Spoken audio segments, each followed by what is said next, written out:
Reggie here, your friendly neighborhood bodybuilder and comic book collector, and I want to welcome you to another one of my live streams. This is a little bit of an impromptu live stream that I'm doing right now.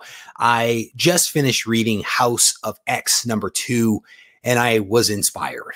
I was inspired to jump on here and go live and to talk a little bit about what it is that I just read. I have already today received numerous messages from people on honestly both coasts, but mostly from the East Coast saying how good House of X is, and it honestly did not disappoint. So if you are watching this right now, just know that there are probably going to be some spoilers. So if you are not into spoilers, if you don't want to know what's going to happen, I would definitely encourage you not to watch this video. Don't go any further. And I tried as best I could to create a title for this video that intrigued people, but didn't necessarily give things away. At least that's my hope. I actually went through several different headlines trying to pick one that would not give it away, because that's not what I intend to do. But or at least for those that don't come into the video. But once you're in the video, we are going to actually talk about what has just transpired in House of X. And if you can't tell, I am enthusiastic about this. I am honestly pumped about this issue, but we're going to spend some more time talking about it in just a moment. But before we get too deep, I want to take a moment to acknowledge some comic book soldiers that have joined me here in the chat. Perry Comics is in the house. How you doing, brother? Welcome to the live stream. Ariel is here. Grant is in the house. Comic book soldiers, and Steven is here as well. It's good to see you guys. There's a couple of other people here in the chat that have not yet said hello, but hello to everyone that is in the live stream right now, and also those folks that are watching this thing back on replay. I definitely appreciate you taking time out of your respective days to spend a little bit of time here with me. So this, I think, is a pretty cool comic. I'm gonna just be honest with you. And again, for as more people are coming into the room, there are spoilers, so you definitely want to be aware of that. When I read House of X #1, I was flabbergasted. It was such a fantastic read. It gave us, and I was almost thinking about like rock climbing, right? I was thinking about rock climbing as I thought about House of X and Powers of 10. And here's why I came up with that analogy, and we'll see whether it fits or not. But when you are rock climbing, you are basically reaching up with your arms to the next rock or the next handhold or foothold or whatever it happens to be. And then you basically use your legs to extend yourself up to that next level, right? So you reach, but then what pulls you up isn't your arms, it's actually your legs. And so it's a two-step process. So I think about House of X and Powers of 10 in that same respect. House of X is the reach, right? It is where you are reaching up to advance the story. But then the foundation that you need to elevate yourself is Powers of 10. That's kind of how I'm starting to look at these books, because House of X is compelling. #1, fantastic. #2, incredible. But when you look at Powers of 10, #1, it was dense. It was a dense read, less enjoyable. It was a good read, but less enjoyable than House of X. And so that's kind of why I'm looking at these two of these as important parts of the overall story, but they're adding to the story in very different ways. One is aspirational, one is foundational. That's how I'm kind of looking at these things. So let me scroll down to the comments here. Mike Pick is in the room. How you doing? Party Time Comics is here. Just a Little Podcast is here. Brother, do what you got to do. He says, spoilers, I'm out. I respect it. I respect it, because I don't want to ruin it for people. If you are planning to read this comic, you definitely, again, want to read it first and then maybe watch the video a little bit later. But I was so inspired by this book that I just had to take some time to look at it. And you guys know that there have been lots of theories around the internet about what is happening with the X-Men. In fact, I have my own theory about them being potentially pod people, just because of some of the things that I've seen and kind of thought about. And it may actually still be the case. There may still be some pod people kind of stuff here, to be honest with you. But in this issue, they actually do some really cool stuff. They do some really cool stuff. So I want to talk about that in just a moment. Ariel is asking the question about digital versus print. I do both. I do both because digital allows me to be part of my family and not have to isolate myself in a room to read a comic, but I really enjoy flipping through comics. So I actually do both. And it just depends upon the setting and what's going on. So I do both. Sidian, how you doing? Welcome to the live stream, brother. So here's the thing. We discover, and I want to try to share my screen with you guys in a way that I hope will actually work because I have been challenged with having opportunities to actually use this new platform to share screen. So I'm not sure. Yeah, you guys can see that. That's cool. All right. So here is the cover of House of X. And it is a fantastic mosaic. And if you look at this thing, there are some images that jump out at you. If you notice in the center, the very center of this thing, you see what appears to be Moira MacTaggert right there. And then she is flanked by Magneto, Charles Xavier, and Apocalypse, and a few other X-Men there. You see she's flanked by them. But if you look at the center, the very center of that thing, that is basically Moira MacTaggert. Right. And I didn't get it when I first looked at the cover. It wasn't until I started reading the book that I understood what was essentially being depicted here. And what ultimately is being depicted here is a new tidbit as it relates to Moira and what is being explained to us. And I can't toggle. It doesn't toggle. I don't care for that. Let me see if I can do this thing another way. Don't care for how that actually works. So I have to do it manually. So you guys are going to have to bear with me. Nope, that's the same image. What we learn as we're going through this thing is that Moira is actually a mutant. This is Jonathan Hickman advancing the cause. He is advancing what we know and what we believe to be true about the various X-Men characters and X-Men related characters that are out there. It was always assumed that Moira was actually human, but we find out in this issue, well, technically, in this issue, we learned that she is a mutant, right?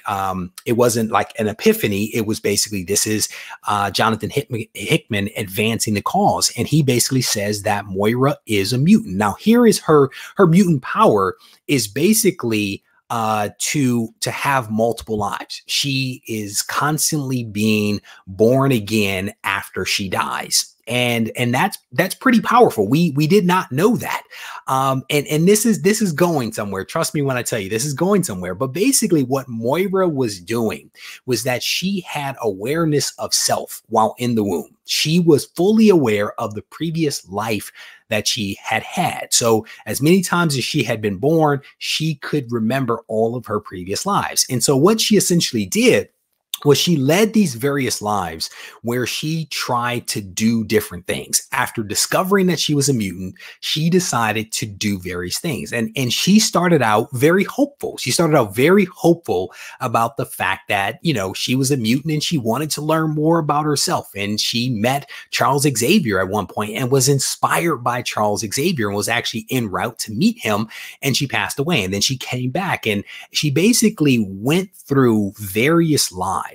And every time she went through these lives, she went down slightly different paths, right? Creating, I think, different time streams every time that she kind of came back, right? So if she did the exact same thing that she did before, the outcome would be the same. If she changed something, then the outcome would be different and maybe a little unexpected. But over the course of this thing, she has led all of these different lives, attempting to do various things with regard to mutants. And in one case, she actually tried to basically kill mutants. She basically decided that she was going to basically come up with a cure for mutants. And that didn't quite work out for her. She was ultimately stopped in that case. And at one point she comes back and she accelerates things and she actually meets, and we're seeing this here, she actually meets Charles Xavier at the age of 13. And so it is learned, we learn here on this side, I don't know if you guys are going to be able to see this as I blow this thing up. We actually learned that she is the person in one of her previous lives that actually radicalized Charles Xavier, right? Because she had experienced mutant hatred at its peak. And she kind of had Charles read her mind, and for the first time, and he saw the life that she had led and saw some of the things that she had tried and failed at, et cetera, et cetera. And it radicalized Charles Xavier. And she goes on to kind of hang out with Charles and, yeah, there you go. Some Destiny stuff was crazy, says ICT Vinny. Absolutely agree with that. And so she stays with Charles. They do some things, and it ends up resulting in a negative outcome, right? She was with Charles through all of the first class X-Men stuff. You know, when the X-Men were hated, she was there. She was through Days of Future Past, where all, you know, mutants are basically all wiped out by the Sentinel program. So then she's like, okay, if that is the outcome that happens there, I need to do something different. And so she decides to do something different. And as part of that, she decides she's actually going to go hang out with Magneto. She's like, it didn't work with Charles. Let me go see what Magneto can do. And she goes and she bends knee in front of Magneto. She joins up with him, but even the work that she ended up doing with him, she gave him all this insight of all of her previous lives. And Magneto took this and he wrecked shop. He ultimately failed as well. And so, you know, even with this advanced knowledge, it wasn't enough to kind of overcome what was ultimately kind of sort of destined to happen, and that being mutants and being on the losing end. And so she, after being with Magneto, decides, all right, let me try something different. She goes and hangs out with Apocalypse. And if you guys remember, there was the scene in the Seeds of Tomorrow. In this book right here, there was actually a scene where Moira is actually kissing Apocalypse. And we were trying to figure out, what is that about? What that was about was that in one of her various lives, Moira actually teamed up with Apocalypse and, you know, at least shared a kiss. At least that's what we're seeing right there. But she teams up with him.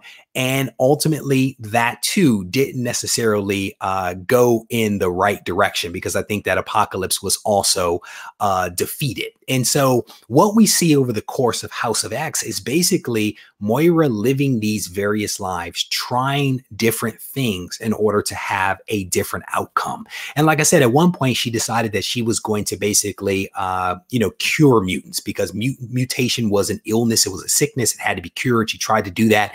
And she was basically stopped by mutants. One of them was Destiny. And Destiny basically said to her, check it out. If you continue this, I will find you and I will wipe you out. And she basically says to her, yes, you may be, able to come back and live another life. But if I take you out before your mutant powers manifest themselves, then that won't happen. And she basically is like, you can test me if you want.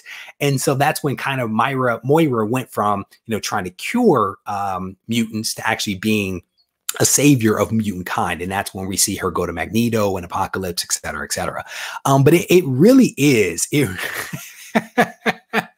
I'm not going to give that away, but ICT Vinny is being really, really funny right there. He is being really, really funny. And that was legit. That was legit.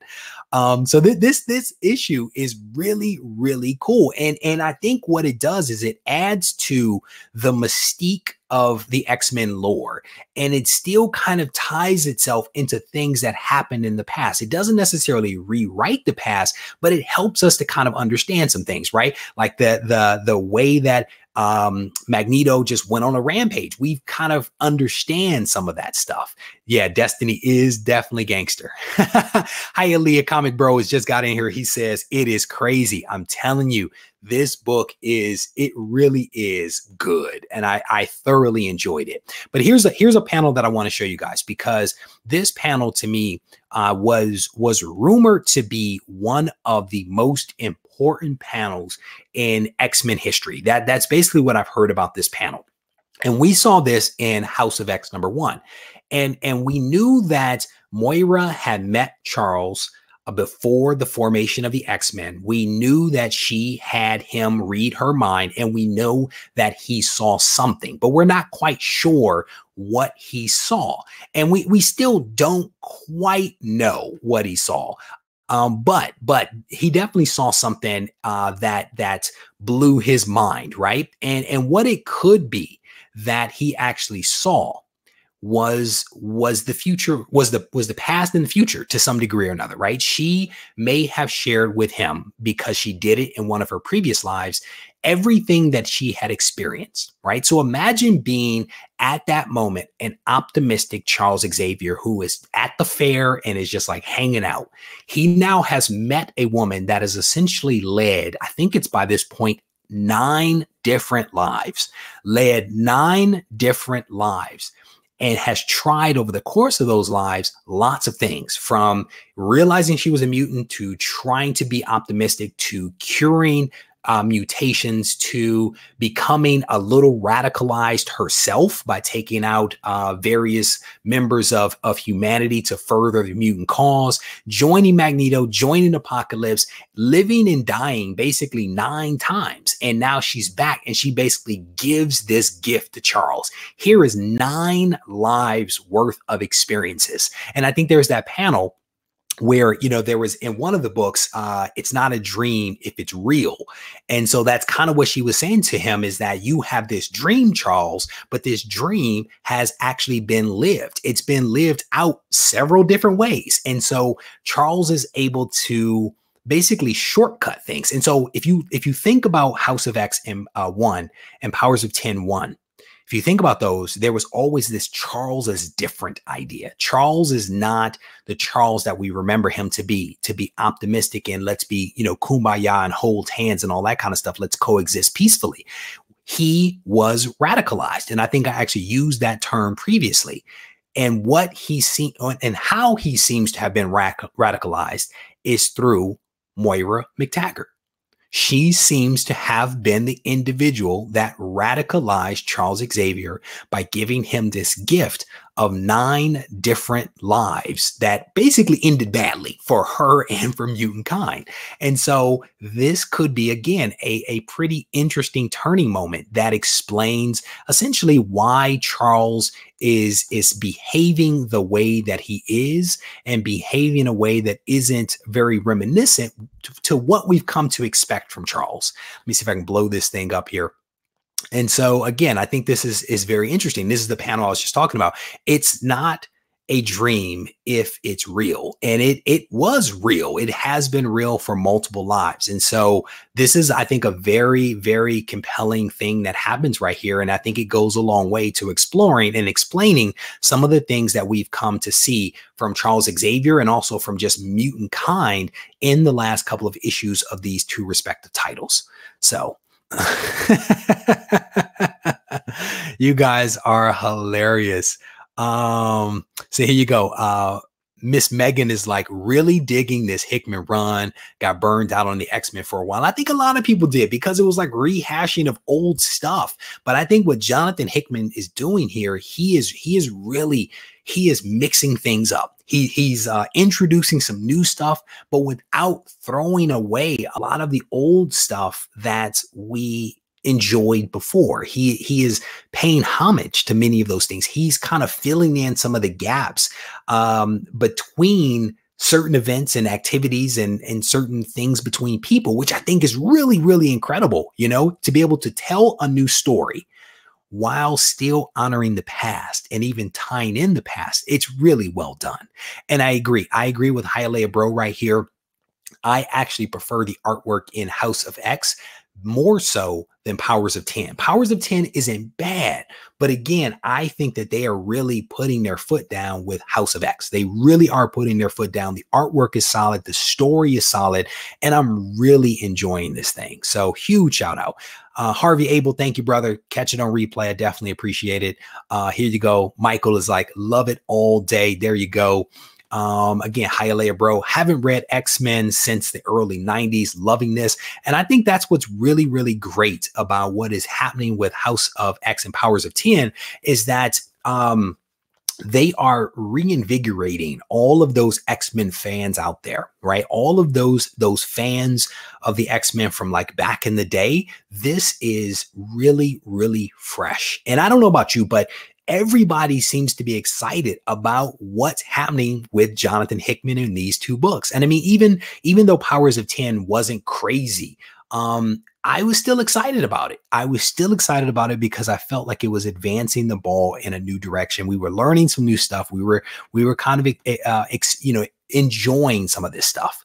And I agree with that to some degree. Mick Pick is basically saying House of X is the beginning, POX is the end. Yes and no, because even in Powers of 10, you still get some of the beginning stuff, right? So the way that I kind of think about it is that House of X is like the vision, right? And then to some degree or another, you're getting 4 different time periods in Powers of 10 because you're getting the present, the near future, and then the distant future all at the same time, right? Or maybe it's the past, the present, the future, and the distant future. Maybe that's the way to look at it, because I think it's like 4 time periods that we're actually getting in Powers of 10. So I think it's really, really well done. I think it's really well done. And I don't know if I agree with that. Here's how I was kind of explaining it, is that I look at these 2 books as a form of like rock climbing. And I know that's a weird analogy, but hear me out on this. When you're rock climbing, one of the things that you learn, and it's hard for guys because we want to use upper body, you actually reach up with your arms to secure your handholds, right? But you don't pull yourself up to the next level by using your hands. You actually just reach up and then you use your feet to elevate yourself up to the next level. And then you reach and then you elevate yourself up. This is very much the same way. I view House of X as the handholds. It is where we are reaching towards what we are aspiring to see and experience. Whereas the Powers of 10 is that foundational stuff. It is the stuff that you were standing on to get to the next level. And so that's how I look at these 2 books. That's why both of them have to be read. I don't view it as filler. I view it more as foundational, right? Because filler is like fluff and garbage. That's not that. That's not that with Powers of 10. Powers of 10 really has some substance to it. It's just not as fun as the aspirational reach. That's kind of how I'm looking at these things. Hickman always had 2 series that complemented each other: Fantastic Four and the Future Foundation, Avengers and the New Avengers. There you go. I think writers and just creators in general have these tools that work well for them. And Mako may be raising a good point. I can't really speak to that, but if this is true, which I don't doubt, there are themes and rhythms that work for people, and he has found a rhythm that works. And so I think that if that's what he's done, he's going to continue to play that out as long as it's successful, because he's definitely killing it, man. He's definitely killing it. I have no telepathy. See you later, bud. Thank you for hanging out with us for a little bit. Old Wolf 65 is here. Welcome to the live stream, my brother. So here's the thing here. There are 2 Moira McTaggart timelines or lifelines that continue. One with Apocalypse. Yeah, I would agree. And I can't find the panels here. I didn't pre-populate them digitally, but there are basically 2 timelines that continue out into the future. So there could be something there that we're ultimately going to see play out. One, a kind of Charles Xavier current timeline that we're getting in House of X, and maybe something else with Apocalypse as well. Only time will tell how we actually see some of those things play out. Scrolling down through the comments here. I completely agree with this. Powers of 10 had really big shoes to fill out after House of X. Completely agree. I don't know that they completely filled them out, to be honest with you. I think that, you know, House of X is kind of not its own thing, but it's doing it differently. One is aspirational, one is foundational. And I think because of that, without really setting up those expectations, you automatically, and I think this is what you're saying, expected Powers of 10 to be as good as House of X. And it can't be, because it's not the same. You know what I'm saying? So again, both of these are really, really enjoyable here. Mako is raising an issue here, saying that the 6th timeline is missing. You have me at a disadvantage, sir, because I don't know that I noticed that. Let me see if I can pull this thing up real quick to see if I can find that. And I might not be able to locate it in time.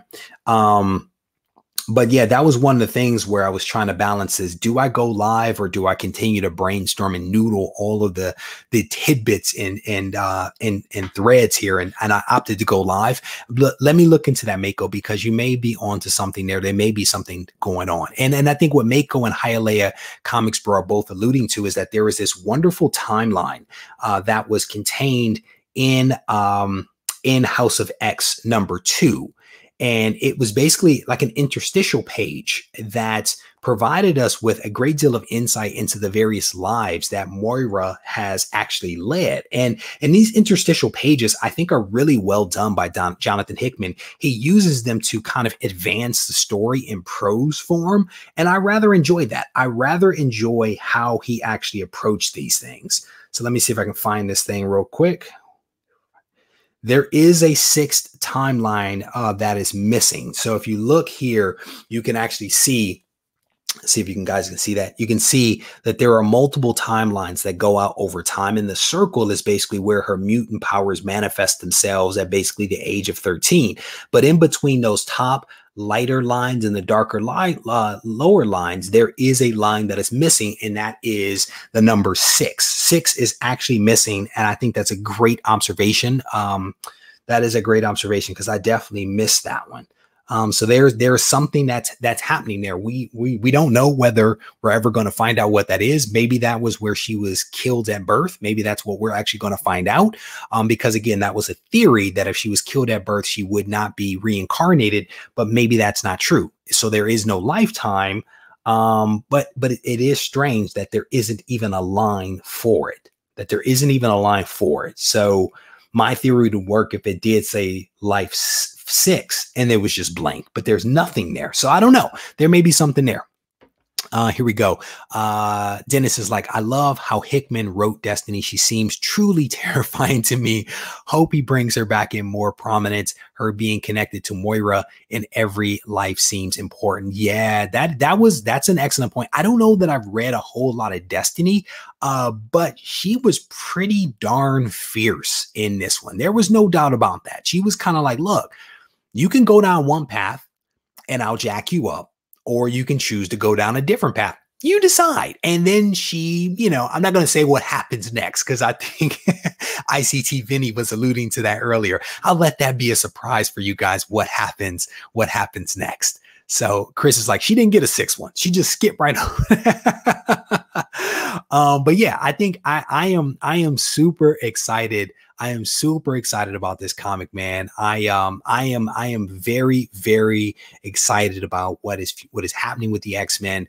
And I'm thankful, again, I've said this before, that I'm very thankful that they did do Powers of 10 first and then House of X, because I probably would have been very disappointed. I think that the way that they're doing this thing right now with the 2 titles, and they're advancing the cause with one and continuing to lay foundation with the other, is really, really well done. I am thoroughly enjoying this thing.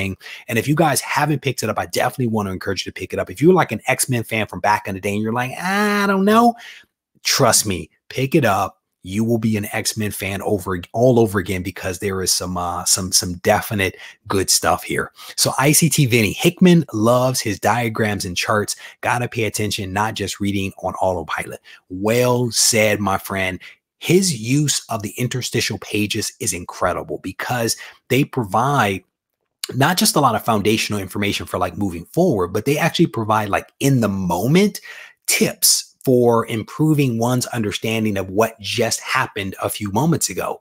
And to the point, there are some nuggets that are there. There, I think, are lots of like hidden messages and tidbits that he purposefully puts in there to get your attention, to see if you miss it, or to have you miss it and then have you realize later on that you missed it. And and it's really well done. It really is. And if I haven't said this before, because maybe this is your first time viewing, or maybe you just haven't heard me say it before, part of what makes me really excited about what's happening with the X-Men right now is yes, it is because I'm a fan of the X-Men and I feel like they haven't been hot for a while. But the other part of it is that I think that when we think about the X-Men coming to the MCU, a lot of what is happening right now, I feel like it is going to be leveraged for the movies. And so I'm kind of excited about that, because every issue we learn more, and that just gives me more to be excited about ultimately seeing play out on a big screen in some way, shape, or form. Just think about if we just saw the various aspects of Moira's life in one movie. That would be crazy to see these different lives start stopping in. That would be kind of cool. So Scrolling down through some of the comments, see what else you guys are talking about. She made her an offer she couldn't refuse. Technically, she could have refused it. It just potentially would not have ended well for her. I'm not sure if we're going to see Darwin here. Darwin is a dope character. If you guys haven't read Deadly Genesis, you definitely want to read that. There was a couple of pages at the very end of one of those issues with my man Darwin, who is dope. I think Darwin's probably going to be in one of the ongoing series that we're going to see in October, but I don't know if we're going to see him in House of X and Powers of 10. So, yeah, good conversation there. Oh my goodness. Scrolling. Here we go. Miss Megan is like, dude, Destiny, that chick is crazy fierce. Yes, she is. She made that offer. She was sitting down and I'm like, okay, you might be blind, but you are clearly a beast under that face mask. Scrolling down to the comments here. Grant is like, Darwin is pretty dope. Yes, he is. Yes, he is. Going to show that comment is there as well. Yes, House of X, Powers of 10 in the MCU is 100% in play, says JB. I think it's going to be awesome. And part of the reason why I feel that way is because the directors and all those folks, executive producers and all that stuff, haven't been shy about talking about Jonathan Hickman and the work that he does in comics. They also haven't been shy about borrowing from Jonathan Hickman. I remember, I think it was one of the Jonathan Hickman books that I was reading where one of the interstitial pages had the word Endgame. They just basically took right from that interstitial page and was like Avengers Endgame, but they borrowed heavily for the Avengers movies from Jonathan Hickman. And that's because his writing is just beautiful. It is beautiful. It is textured. It is elaborate. And I think there's layers there that creative people can play with to be even more creative. Like somebody asked me this question the other day, do I want to see a movie that is adapted straight from the comic? And the answer is no. No, if I can read the comic, my imagination is already going. I don't want to necessarily see that same thing play out on the screen. But what I do want to see is something that pays homage to the source material, but maybe takes me down a slightly different path. A path, however, that is rooted in the source material, right? Don't make Thanos a good guy. I mean, he's an ambiguous kind of character, right? Both a little good, little bad, right? That's who he is. But don't just make him, shoot sunshine and rainbow, because that's not who he is as a character, And so I am excited about the possibility of seeing House of X and Powers of 10 come to the big screen. I think that it's going to be dope when it actually happens. Newsarama has a good headline, which was basically, this is the evolution of the X-Men needed. Yes, completely agree. I want to say this. Grant Morrison, if you haven't read Grant Morrison's run on the X-Men, you're missing out, because I think Grant Morrison has done a lot for the X-Men. He gave us the Cuckoos. He gave us the Weapon Plus program. I mean, he did a lot of really, really good stuff for the X-Men. The problem was that his writing is a little out there. The artwork for his run is it's not good. And so I don't think that Grant Morrison gets the credit that he deserves, because I think his run on X-Men was pretty darn good. I enjoyed reading it, to be honest with you. I really enjoy reading it. But I think that what Jonathan Hickman is doing, he is much more accessible than maybe Grant Morrison. He definitely has been teamed up with some better artists. And he's doing a good job. But I would agree with you, Dennis, and I would also agree with Newsarama for that headline. So scrolling down through some of the comments here, here we go. House of X and Powers of X will be an amazing foundation to bring to the X-Men into the MCU. It lays a groundwork and flashbacks that can be used to tie everything together. There you go. Past, present, future. It's all right there, and it's all connected. Everything that Jonathan Hickman is doing is connected to what came before. There was the panels in there where they basically showed like X-Men First Class. They showed the 90s X-Men. They showed Days of Future Past. They showed some other more futuristic things, and especially what we're seeing in Powers of 10. It's all right there. the roadmap is there for the MCU to decide where do you want to tell the story within this overall framework. It's really, really well done. And the thing is, this guy basically rolls up into Marvel and was like, check it out. So I want to do something really cool with the X-Men. Here it is. This is all from him.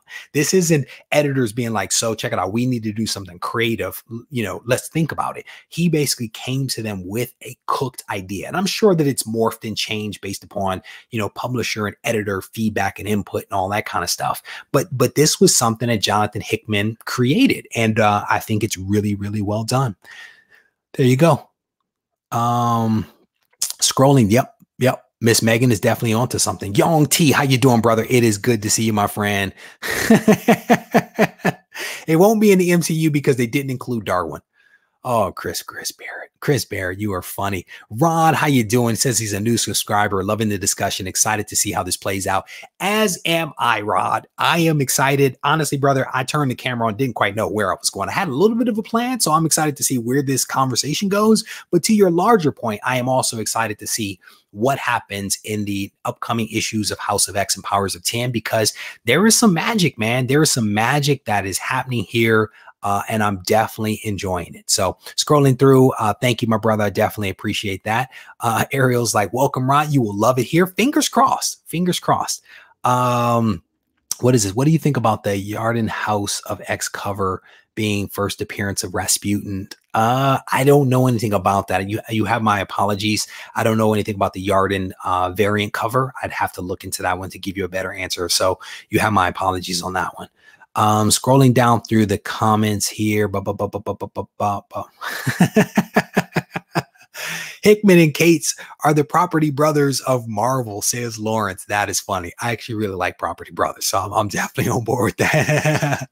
Here we go. Marco, excellent point here, my friend. He says, Hickman is very respectful of the past, but also acknowledges that we can't just rehash the same story over and over. And I think in some of his early interviews, he basically made that point. He didn't say that the previous stuff was trash. He simply said that some of what was done before was warmed over principles, and he wanted to kind of do something different. But it is apparent to me, to this comment and also Lawrence's comment, that Donny Cates and Hickman are both fans of comics. They are fans of the history of comic books, which means that they don't ignore stuff that came before. They're not simply just rewriting stuff that came before, just kind of like being super lazy. They are doing the work. They are doing the work to integrate where they want to go with what came before. And it's not easy. It's not easy, but when it's done and done well, it's beautiful. And this House of X #2, beautiful work, beautiful work. So scrolling through some of the comments here, scrolling to, let me see. Chris has a slightly different opinion. He says, guys, you're forgetting why this stuff won't be in the MCU. They would rather use the stuff before and after this because House of X and POX are just foundational transitions. I don't know if I necessarily agree with that, right? Because basically what they're doing is they're talking about in Powers of 10, 1,000 years into the future. So that can't really be foundational per se, right? There are stories that can be told just from what has been done in these books already. Look at the life of Moira McTaggart. You could make a movie about her various lives if that's what you chose to do, right? You have to think about it. You can't just jump into a radicalized Charles without explaining how Charles became radicalized. Right? I mean, there are going to be leverage points that will be used from these issues in the movies. Now, they're not going to just take House of X2 and make a movie from that per se, right? But a lot of what's being done here is foundational. You have to remember that the viewing audience of a movie is not necessarily the same viewing audience of the comic book. So there is going to be some things that are going to be shared with those future movies that will probably come from the source material. That's kind of the point that we're trying to make here. Scrolling down, there you go. Only breaking down certain walls in the house, yet respecting there we go. There you go. It also is a tax savings. There's also a tax savings if you leave up some existing walls and you don't just we are killing the Property Brothers analogy right here. Here you go. I think Morrison's writing can be a little all over the place at times, but there is no denying his contribution for the betterment of the medium. Well said. Miss Megan, I don't know where you came from, but I like you. I like you and I like your comments. So thank you for being here. I completely agree. With Grant Morrison, the ideas are great. Sometimes the execution is a little tough for me. And I think even the artist might struggle with his vision. And the reason that I say that is because you could have two panels on a page side by side, and there will be something that will happen in one panel and it'll be very different in the next. And you're like, what the heck just happened in between those panels? And it's a question of, did Grant write it that way? Did he shortcut it in his mind to go from this panel to this panel? Or did the artist not understand what he was trying to imagine, and the artist missed it? Because his comics sometimes take some crazy leaps and some twists and turns where you're like, what just happened? I feel like it's almost accidental on Grant Morrison's part, whereas with Jonathan Hickman, it's purposeful. He creates cliffhangers to keep you intrigued. Like, we heard it's not a dream if it's real in issue number 1. Now issue number 2, we see what he meant. The payoff is immediate. So the first one had to be intentional because it's revealed in the second. Whereas with Grant Morrison, there are cliffhangers, there are tidbits, there are things out there, gaps that happen that are never fully explained, at least in my mind, at least in my reading and understanding of Grant Morrison. And again, not bagging on the dude, because I think the dude is definitely talented. I definitely think that he's talented. So scrolling through some of the comments here, definitely appreciate that. Shout out to Lawrence and to his wife. I definitely appreciate you guys. I think he was talking about me. I'm not quite sure. Steve, how you doing, brother? It is good to see you. Oh my goodness. Oh my goodness. Scrolling through some of the comments here. You guys are hilarious. All right. So, all right, here we go. So we're going to go ahead and wrap this thing up. I want to thank you guys for hanging out with me just a little bit. Again, I definitely enjoyed House of X. I enjoy what is happening with the X-Men. And I definitely encourage you guys to go ahead and check out this book. If you haven't gotten the book, I definitely want to encourage you to watch the book. If you came or read the book, if you came in late to this live stream, we went through some things earlier, and I would definitely encourage you to go back and watch it one more time, because I think there's a couple of little nuggets in there that you might benefit from. But again, I want to thank everybody for hanging out with me. Shout out to those that just joined the live stream for maybe the first time. I definitely want to encourage you guys to hit the subscription button so that you guys can stay abreast of all the content that I release on a weekly basis. It also, by being subscribed, makes you eligible for the various giveaways that I do every single week. If you haven't had a chance to head over to the community tab, I definitely want to encourage you to do that.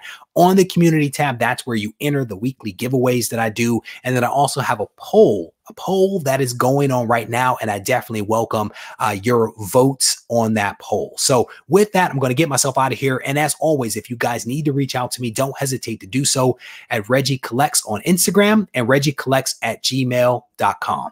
Take care.